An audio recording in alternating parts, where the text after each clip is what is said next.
dernier رقاص اخر رقاص الاستاذ عمر بوم اللي غادي نغزوار تنميرتي وسقيم نتمقراو التمغربي من برا غادي غران السا فوس منيد نودليس امكارون عمر بوم رقاص امكارو السمري يشيان ادموغ يسمنيداد نودليس انيسين امزروي نورقاس نيني نسين ماني ديكا ماني تكات مكتيت نودليساد لا نغوري كراني سقسيت يوصل ماد عمر بوم دي غاتنينيغ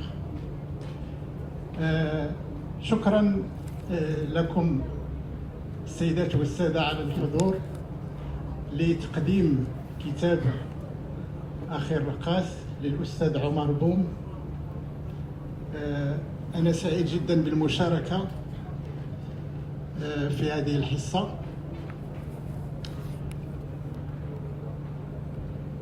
في هذه الحصة المدرجة ضمن فعاليات المعرض الدولي للنشر والكتاب، وأريد أن أشكر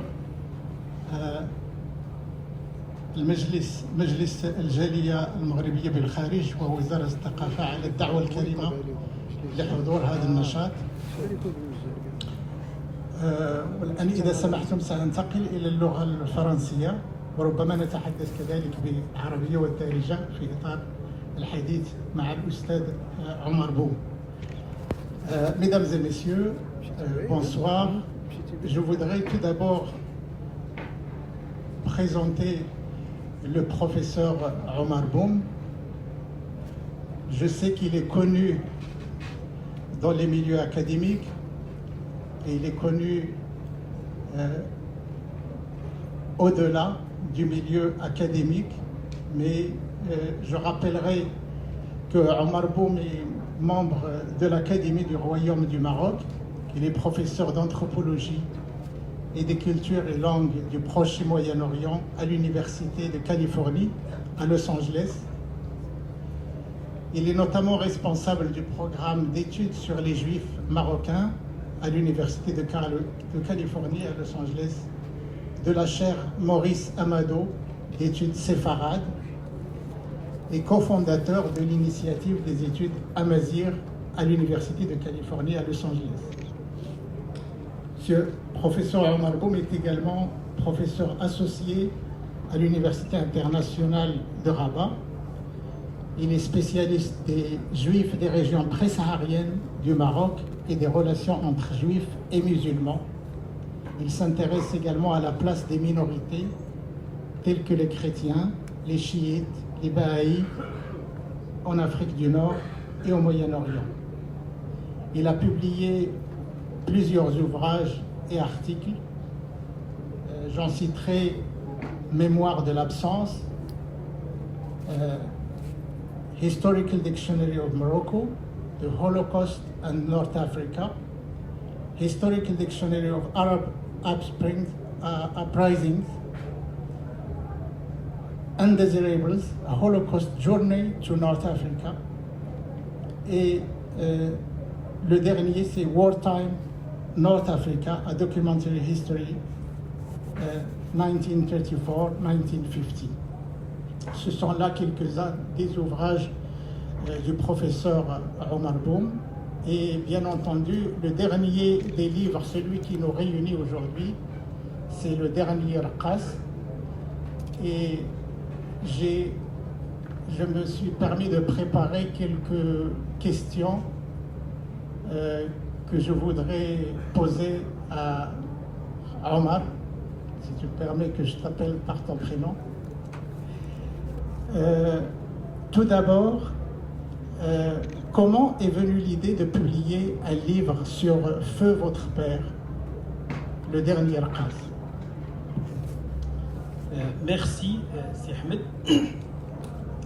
Je te remercie d'avoir pris le temps de, malgré ton emploi très chargé, de venir ici de Marrakech pour participer à cette discussion.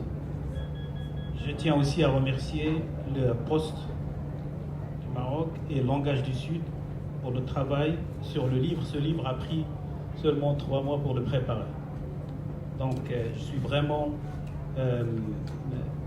very happy that le Langage du Sud et la Poste ont supporté ce travail.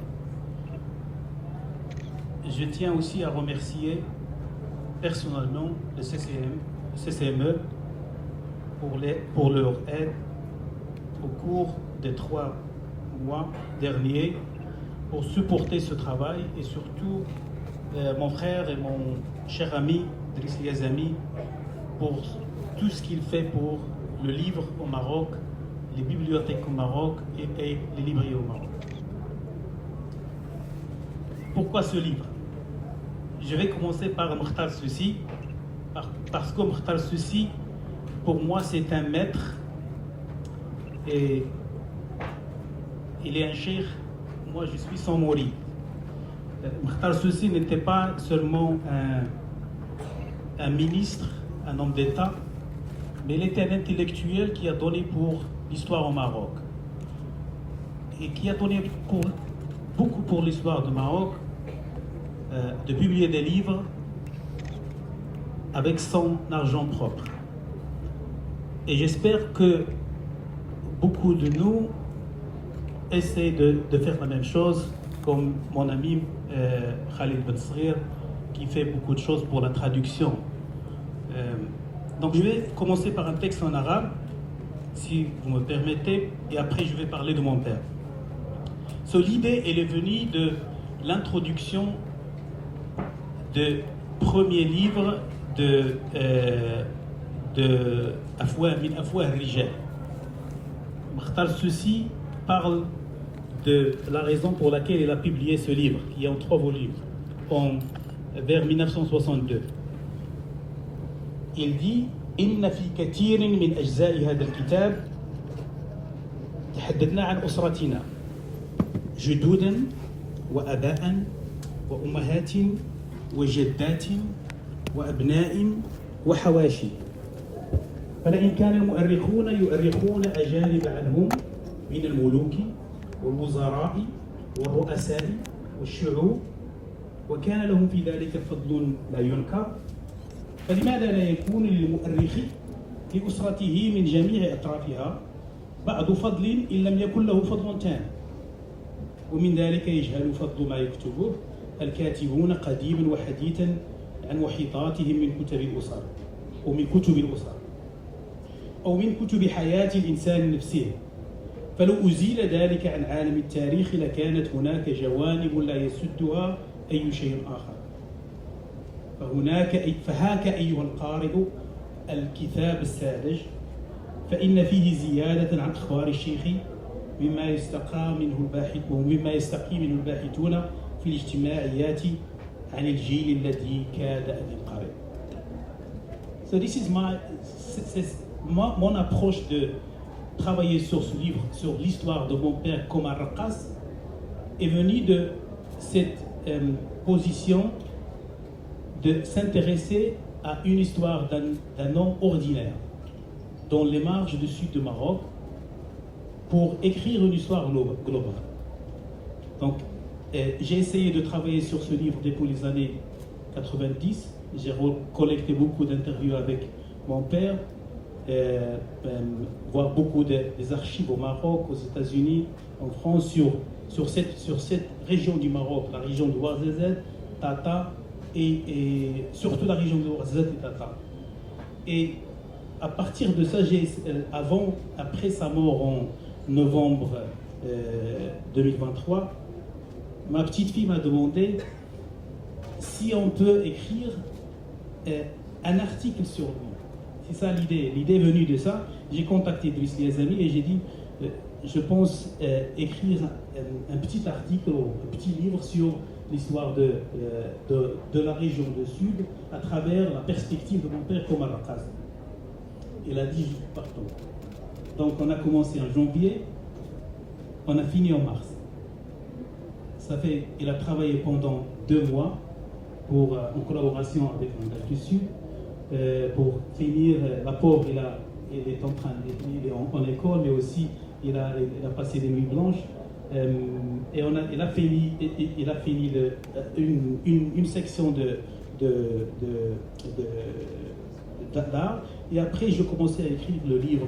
Et après que j'ai fini le livre, il a fini tout le travail artistique. Donc pour moi, c'est un travail entre une fille mexico-américain-marocain qui aime son bled, qui aime son grand-père, qui aime sa grand-mère, qui aime la famille de Boum, et il est aussi attaché au Mexique. Donc cette connexion entre le Maroc et, pour moi, qui est très important, surtout la région de Tata, la région de mon village, et j'essaie de la transmettre à ma petite fille. Merci beaucoup. Siama, je crois que tu as un peu aussi répondu à la deuxième question que j'allais poser, c'est-à-dire comment Majdouline a été associée à ce projet, et je découvre que c'est probablement elle, si je comprends bien, qui est à l'origine de l'idée. Je peux ajouter quelque chose parce que son oncle, il a été vraiment très touché par son oncle. En janvier 2023, il est mort, et il a commencé à dessiner des portraits de son oncle. Et après ça, chaque fois que j'ai publié un article sur la région de Tata ou sur le judaïsme marocain ou sur d'autres sujets, et surtout sur les oasis, parce que vraiment ce que se passe en Anti-Atlas, c'est l'État, le gouvernement national doit penser à la région de l'Anti-Atlas, c'est la sécheresse, mais aussi tout se passe au Palmori. C'est la mort, c'est la mort de Palmori. Donc il aime cette région. Donc il a commencé à faire des illustrations depuis peut-être 1 année et demie, et lorsque l'objet ou l'idée de mon père, il essaie de me poursuivre dans ce trajet d'écrire l'histoire régionale de la région de Tata, comme Mokhtar Soussi a fait pour toute le Sousse. Donc j'essaie, et elle essaie aussi avec moi de poursuivre ce que Mokhtar Soussi a fait pour la région. Merci beaucoup. Alors ceci m'amène à te poser une question, parce que quand j'ai lu le manuscrit du livre Le Dernier Prince, une des questions qui m'est venue à l'esprit, c'est un peu comme Ernest Gellner se posait la question de savoir comment devient-on un Abraham, c'est-à-dire un homme investi de baraka et de sainteté, comment devient-on un Raqas? On vient de visiter le musée des postes, et j'ai jamais connu cette histoire, mais apparemment Feu Hassan II a appelé un beater, comment c'est, pager, Raqas en 1996, de 1996 à 1999, et c'est pour moi l'idée de Raqas. J'ai jamais entendu de ce concept jusqu'à 1997. Et j'ai parlé à mon père sur une question de l'esclavage dans la région de Tissim. Et j'ai toujours l'enregistrement. Il me dit que j'ai passé de temps en temps entre la région de Foumosguit et Taznart. J'ai travaillé dans les mines de Bouazel. J'ai même réparé des maisons pour le Glaoui. Et de temps en temps, ils m'envoyaient pour porter des postes. Et j'ai pas compris, j'ai dit pourquoi à pied. Il commence à me dire que dans cette région, entre les années 30 et les années 40, il a travaillé pour les chefs tribaux de sa région, mais aussi pour les Glaoui comme un messager piéton. C'est différent de ce que Moulay Hassan a fait en 1892 lorsqu'il a introduit ce qu'on appelle le Raqas Sharifia qui fait partie de poste de Marzel. Ça c'est différent parce que ils sont dans les marges où il n'y a pas il y a seulement même pas des pistes, il y a seulement des sentiers. Donc le métier de Raqas, ça demande de tiqa, confiance, ça demande aussi d'être quelqu'un qui marche bien, parce qu'il faut aller d'une place à une autre dans un délai dans un temps qui est précis, et aussi il demande une bonne santé. Et c'est pour cela, je pense que Faraji Ben Hassan Ben Bourhim Ben Boum a survécu jusqu'à l'âge de 110 ans. Merci beaucoup. C'est effectivement un homme qui a traversé le siècle, hein, si on peut se hasarder à dire cette expression, qui a eu une longue vie, et si tu devais rappeler brièvement les grandes étapes qui ont jalonné son parcours, quelles seraient ces étapes? Pour moi, je suis très intéressé à la question du transport. Parce que j'ai vécu dans une zone du Maroc. Mon frère ici, qui a Hussein, que j'apprécie beaucoup ce qu'il a fait pour moi et pour mes soeurs et mes frères, lorsque mon père n'a rien, lorsqu'il est devenu un enseignant,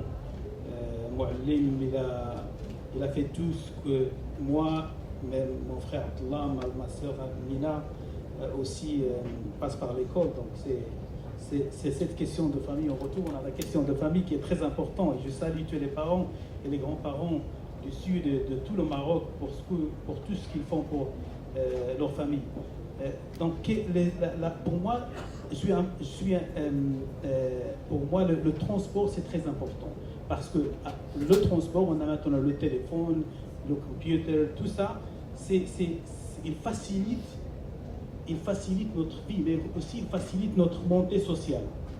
Donc, de voir mon père parler de l'arrivée de CTM à Fomsgui et que l'arrivée de CTM a fini cette période de plus de 15 ans comme Marrakech, c'est très important. Il faut de recul pour penser à ce que le transport facilite. Ce n'est pas même l'âne ou le mulet, mais c'est la CTM. Donc l'arrivée de CTM, c'est une étape qui est très importante pour lui. Il parle beaucoup de ça. Mais aussi, il parle beaucoup de la famille. Et comment il a survécu, comment beaucoup de gens ont survécu la famille. Il parle aussi des guerres, la Deuxième Guerre mondiale. Il parle des Sénégalais tirailleurs et des Américains, des Noirs américains qui ont été, une partie d'eux qui ont été à Telouet avec les Glaouis. Donc, tous ces politiques tribales et aussi ces guerres qui ont affecté, non pas affecté la zone de la Méditerranée, mais aussi ces régions du sud. Parce que s'il y a la famine, il n'y a pas beaucoup à manger, donc ça avait les Français, le colonisateur français a limité ce que ces régions recevaient dans cette période. Donc tout ça, c'est pour lui, ce sont des petites anecdotes pour moi, et à travers ces petites anecdotes qu'il m'a racontées, j'essayais de les contextualiser académiquement à travers les archives pour parler d'une histoire nationale et d'une histoire globale, world history. Merci beaucoup. Effectivement, les changements accélérés que le XXe siècle a connus, en particulier en raison de la colonisation, a précipité un certain nombre d'institutions traditionnelles et a entraîné leur chute. Et je pense que le Raqas tel qu'il était connu dans le monde tribal et même plus tard, dans le domaine Makhzen, on a fait également les frais. Alors, dernière question que je voudrais te poser. Quels seraient les enseignements importants à tirer du parcours de Feu Faraji pour notre monde aujourd'hui? Pour moi, cette question, ça va au centre de ce que j'essaie de faire avec ce travail et, Inch'Allah, avec d'autres travaux qui vont dans le bon sens. Je suis un professeur qui fait de la recherche et j'aime la recherche. J'enseigne dans une université qui est une université très connue aux États-Unis, mais pour moi, les universités au Maroc et même, je pense, aux États-Unis, ils sont dans une crise. C'est une crise qui est surtout dans le domaine des sciences sociales et des humanités, parce que c'est une crise de comment on peut parler au general public, au public. On est dans notre bubble et on est encerclé par des murs, donc pour moi, il faut faire mieux de transmettre ce qu'on fait comme des chercheurs très connus. On fait des bonnes recherches, généralement tous, il y a beaucoup d'intellectuels, mais on doit transmettre ça pour moi, à deux partenaires. Le K-12, le primaire, le secondaire, le high school, on doit faire l'effort. Et le public général. J'espère que un livre comme ça, comme celui-là, et d'autres livres, arriveront à aboutir à cet objectif. Parce que lorsqu'on écrit un livre, et ce livre il est vendu en 500 copies ou 1000 copies, ce n'est pas un problème de lecteur, je pense. C'est un problème de comment traduire notre recherches qui sont très importantes pour notre société et pour les sociétés humaines en général, à une génération qui a d'autres intérêts, qui a le téléphone. Mais ça ne veut pas dire que ces enfants ne vont pas lire si on fait un effort de travailler avec ça. Et c'est pour cela, pour moi, travailler avec ma petite fille, il m'a donné beaucoup. Maintenant, elle est très intéressée à la comic book, graphic novel. C'est pour cela que j'essaye de faire des recherches scientifiques et d'écrire des livres avec des jargons académiques, mais j'essaie aussi de parler avec une petite fille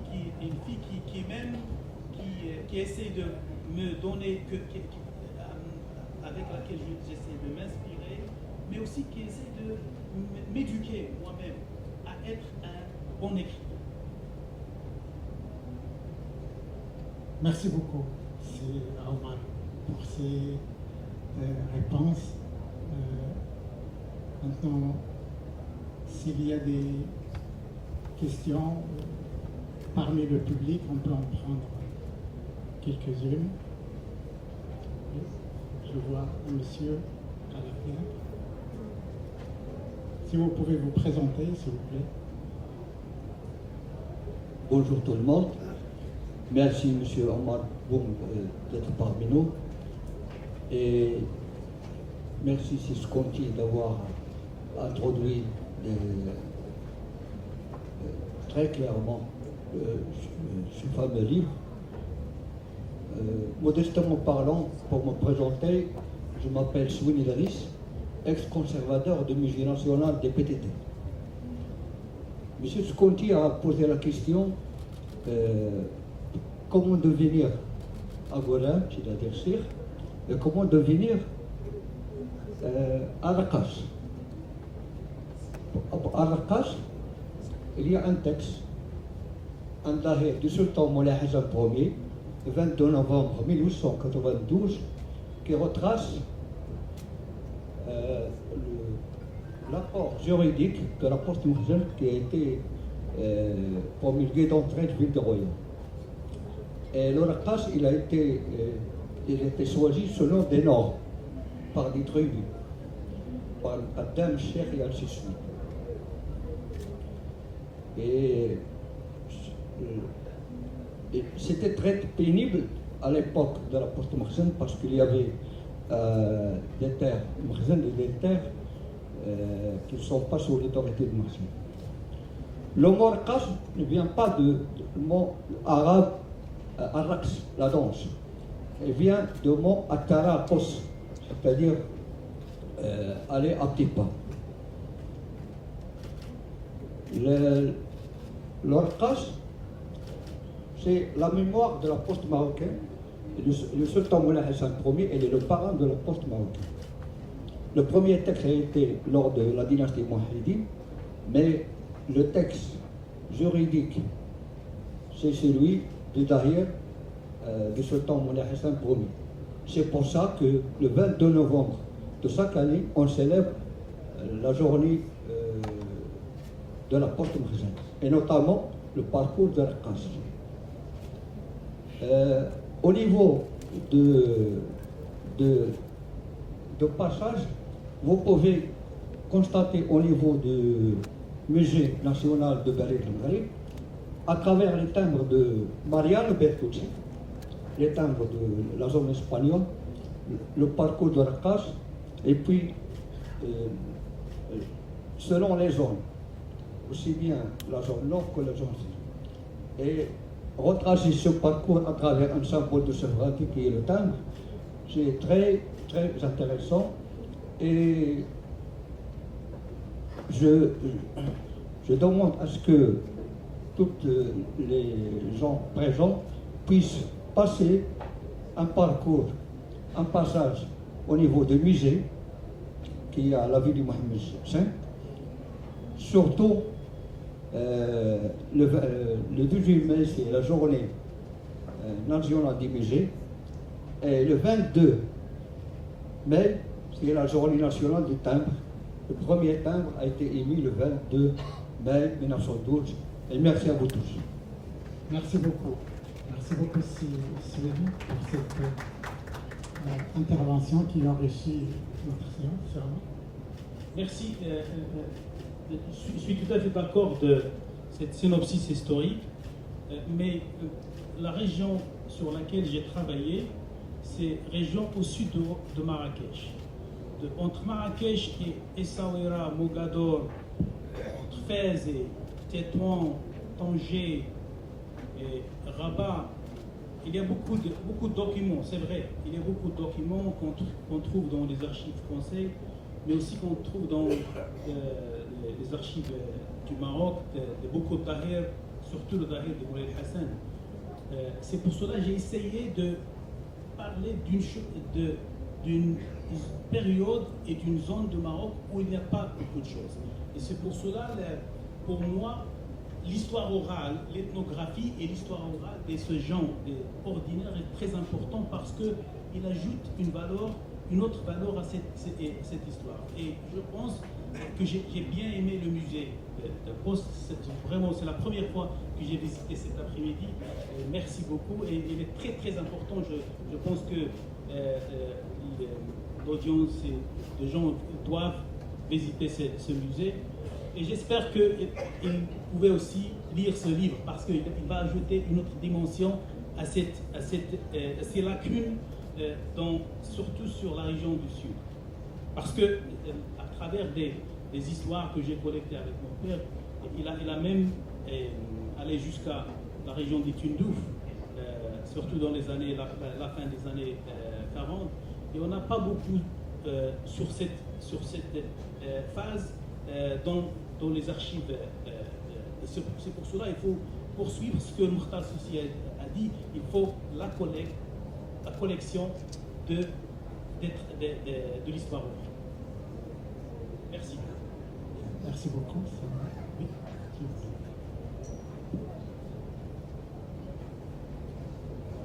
Bonjour, je m'appelle Rachid Ibrahiti, je suis journaliste. Je partage avec Omar Boum Tata comme géographie et histoire. Je suis vraiment heureux de voir ce livre. Pourquoi? Pour deux raisons. La première a été citée par Omar quand il a cité Omar al-Mukhtar Soussi. Cela veut dire أن تكون لك القدرة على الكتابة من تحت.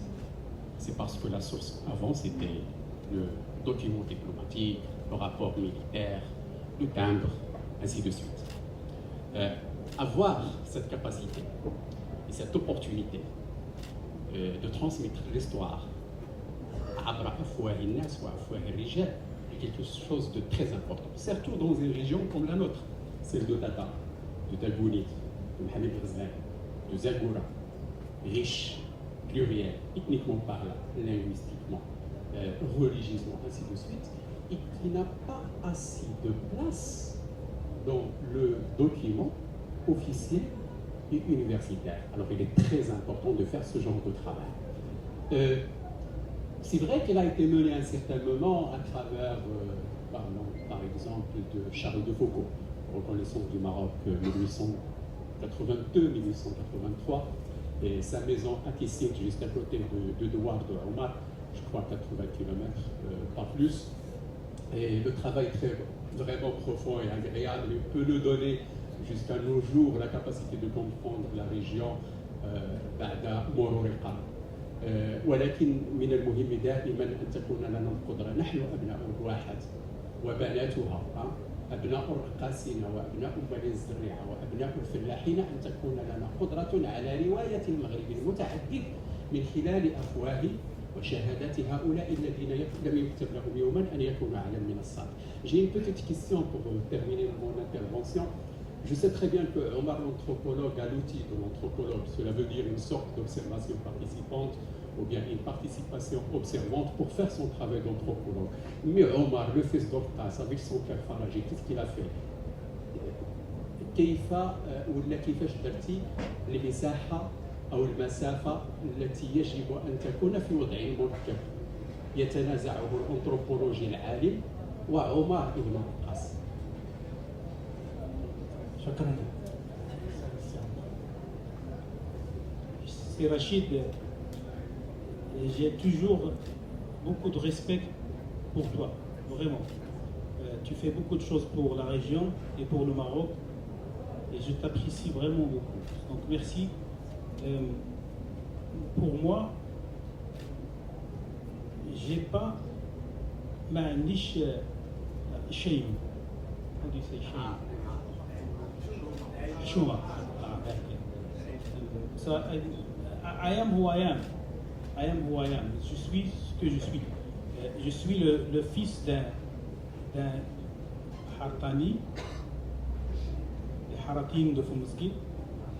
Je suis le fils ou le frère de beaucoup de frères qui ont travaillé dans le hammam comme Kessel. Je suis d'une région qui a été marginalisée dans le côté éducatif mais aussi sur le côté économique. Mais je dis pas parce que je suis d'une façon chauviniste, je suis quelqu'un qui aime le Maroc. J'aime ce pays beaucoup. Et parce que j'aime ce pays beaucoup, on doit dire les choses qui sont bonnes et les choses qui sont mauvaises. Et pour répondre à votre question, comment j'essaie d'introduire le personnel et l'académique.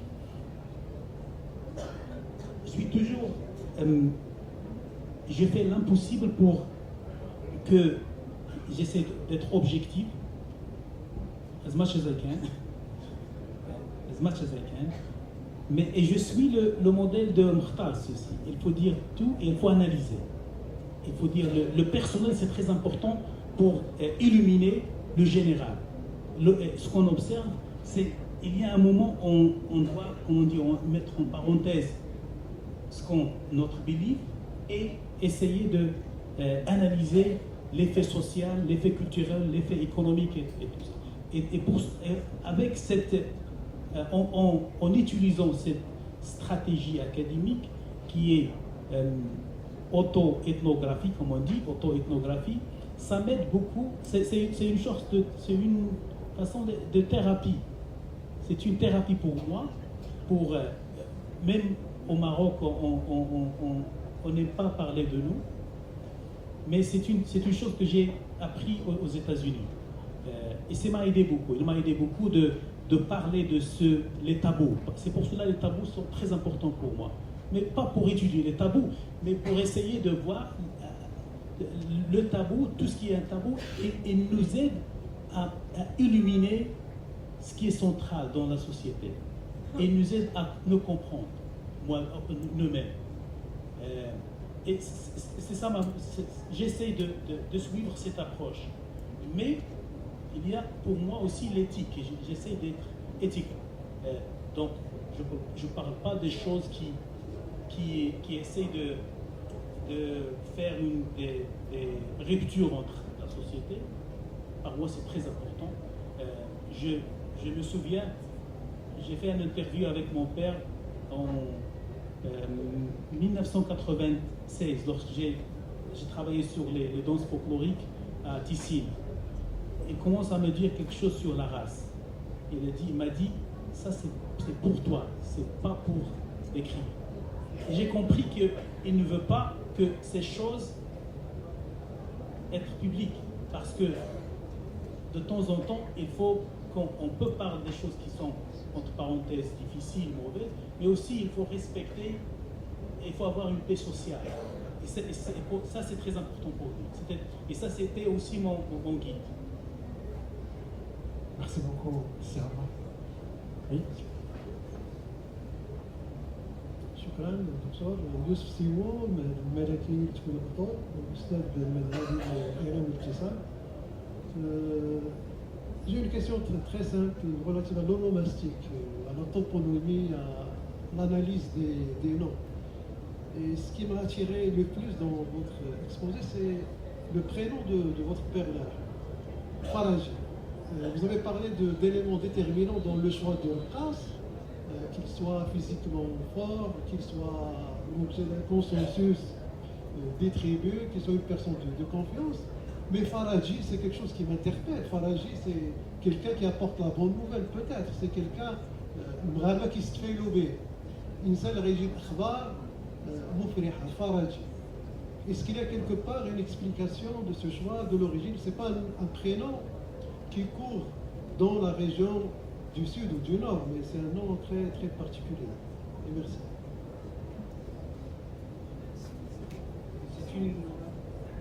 Merci pour votre question. J'ai demandé, je n'ai pas eu de réponse.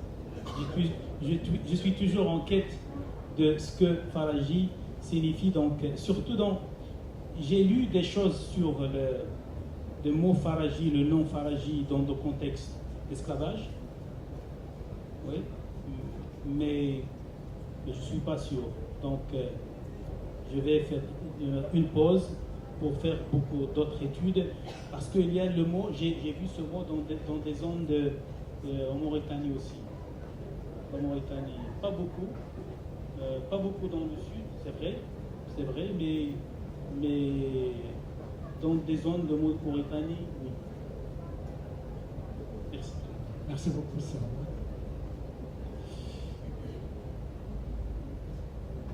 Monsieur Nassiri. Je voudrais attirer l'attention à quelque chose, à mon avis, qui est extrêmement important pour les Marocains de façon générale. C'est celui de la marge, la périphérie. On oublie très souvent que la solution de la crise de la société ou de la dynastie vient essentiellement des zones qui sont des zones marginales. Le Sahara, les oasis, la montagne, etc. etc. Contrabande, à mon avis, apporte un élément extrêmement important. C'est que toi, tu pars, disons, d'une situation qui est une situation vécue. et qui permet de décrypter les problèmes qui sont les problèmes essentiels de la vie des gens dans ces marges, qui sont des marges essentielles pour l'histoire de la vie. Et il y a une espèce, très souvent, de manière générale, chez les gens qui écrivent, aussi bien anthropologues, etc., de parler d'eux-mêmes. Parce que parler de soi, eh bien, c'est une manière de se découvrir, de manière de se donner à voir. Et je crois que chez les intellectuels, d'une manière générale, eh bien, il y a une espèce de difficulté à franchir cette restriction. Par conséquent, avec ton travail et la multiplicité, en quelque sorte, de vos approches, eh bien, vous permettez aux Marocains de mieux connaître leur pays. Merci beaucoup, professeur Nasseri. Il y avait... Oui. Écoutez, bonjour. Alors j'ai juste une remarque, parce que en fait je pense que ça a été dit. Bonjour Patricia Dula, je suis l'éditrice de cet ouvrage. Cet ouvrage est un ouvrage d'émotion et de transmission, et d'émotion surtout, en fait d'émotion sur la région, d'émotion sur les personnes, d'émotion parce que c'est vraiment une histoire racontée par un fils et une petite fille. Les dessins sont magnifiques, je vous assure, il y a beaucoup d'émotions et d'émotions aussi sur ce Maroc qu'on imagine et qu'on a vu, qui est très ancien, et toute cette histoire qui se raconte.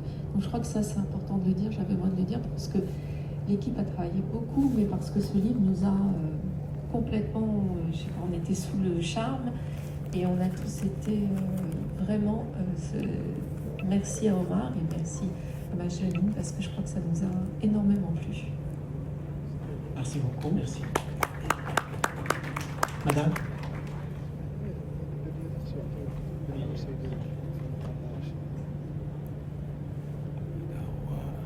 Bonjour, je suis Owen Berdin-Seheri et je suis professeur en Californie comme Dr Boom.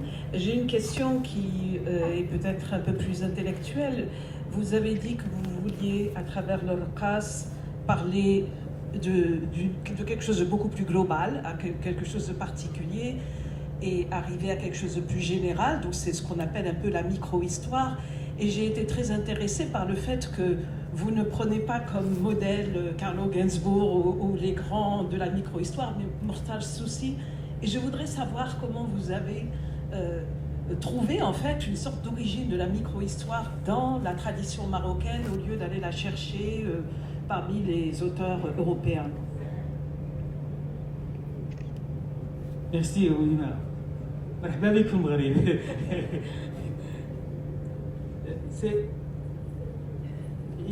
J'ai eu la chance d'avoir un maître savant qui a travaillé sur le Maroc, qui s'appelle Thomas Park, et un autre maître savant qui s'appelle Daniel Schroeder. Et avant de lire Brodel et tous ces écrivains, ils m'ont dit il faut lire Mokhtar Sousi. Donc j'ai lu Mahsoul, خلال الجزولة، سوس العالمة، إلي قديما وحديثا من أفواه الرجال et Illyriade. Et je pense que la meilleure chose que j'ai fait dans ma vie c'est ça. Et aussi ça m'a amené à Mohamed Daoud, Allah yarhamou. Donc deux géniaux et deux grands masters de la micro-histoire au Maroc, l'histoire du Tétouan et l'histoire de Sousse, qui ont aussi collaboré aussi. Ils ont publié des choses, les deux. Mokhtar Sousi a publié ses livres en Tétouan avec le support de Mohamed Daoud. Donc j'espère que dans l'université marocaine, on a ce sens de partenariat, on a ce sens d'aider les autres. On a cet égoïsme de moi je vais être mieux que les autres. Non, cet partenariat c'est très important. Et Et j'ai eu la chance de travailler avec beaucoup de Marocains ici. On essaie d'institutionnaliser cette éthique, mais aussi cette stratégie de travailler ensemble et de voir, d'aller à notre source. Mais ce n'est pas d'éliminer aussi ce que les autres ont mis, parce que on est dans une approche humaniste. On utilise notre source, mais aussi on s'inspire d'autres. Et c'est ça ce que j'essaie de faire. Merci. Merci beaucoup, c'est à vous. Je crois qu'il y a M. Jay.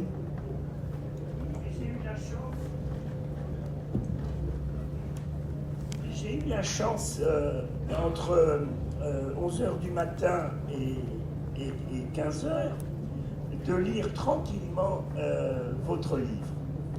Et je voudrais dire à tout le public qu'il ne faut pas se priver de la lecture de ce très beau livre. Si vous avez un petit peu d'affection pour vous-même, faites-vous ce cadeau.